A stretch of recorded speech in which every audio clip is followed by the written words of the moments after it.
This morning in Legal Logic, it is time to pay up. That's right, we're talking bill collection. And here this morning to tell us more about it and what we should know is attorney Brian Kuna. Good morning, Brian. Good morning.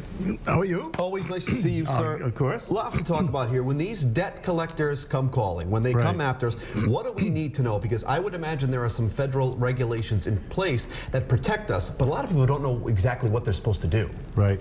There's actually federal and state laws that protect consumers called the Fair Debt Collection Practices Act. And they have it in both Massachusetts, Rhode Island, almost every state in the United States, and a federal law as well that have very specific guidelines as to exactly what can and cannot be done by debt collectors. Now, does that kind of lead us into the next point here, telephone communication? Because I'd imagine a lot of people are pestered, they're badgered by these people over the phone. Right. There's very specific rules with respect to what debt collectors can and can't do. They have specific hours that they can call. For example, they can only call between 8 o'clock in the morning and 9 o'clock at night. They can only call you twice a week. They cannot harass you. They cannot annoy you. They cannot make threats that we're going to tell someone else. They can only speak to you. They cannot speak to another member of the family. They can't come to your place of employment if you specifically told them not to. Most importantly, Brandon, I think the most important thing is if you are being called and you feel you're being harassed, you have to send a letter in writing. Yes. And specifically tell the debt collector you do not want any more calls. They have to stop. And in some cases, the agency might not even be legit. That's correct.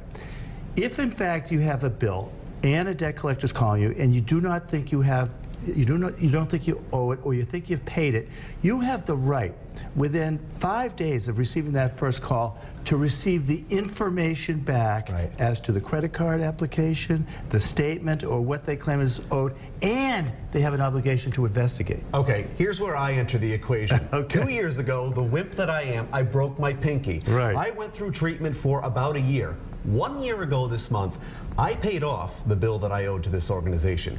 I have a copy of it. It says it online that this guy right here, Brendan Kirby, Mr. Pays on Time, owes nothing less, nothing more. A couple of weeks ago, I get a call from a very mysterious, deep-throated voiced man, you know, deep voice, and he is rather threatening on the phone, telling me I owe this amount of money when I know, in fact, I've paid it off, and I heard nothing from that organization. So I'm a little bit steamed, and I would think that I would have every right to be. It's a large sum of money. Yes, it may or may not be legitimate. You have a right to ask them to please send me a copy of the bill.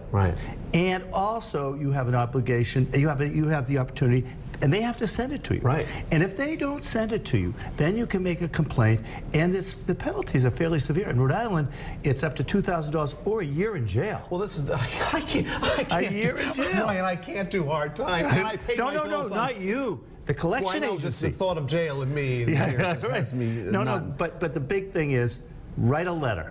A lot of people will think that they say, well, don't call me anymore. They do it over the phone. That is not enough. It has to be in writing. Because they can go to your employer. They can't say anything to your employer, but they can come to your place of employment or call you there unless, again, put it in writing. This is all very valuable information, and we can't... Get the information. Thank you enough for shedding some light on it. I'll keep you posted. All right, we may need to set up a meeting. If you'd like even more legal advice from Brian Kuna and Associates, head over to Roadshow.com and click on the Legal Logic channel.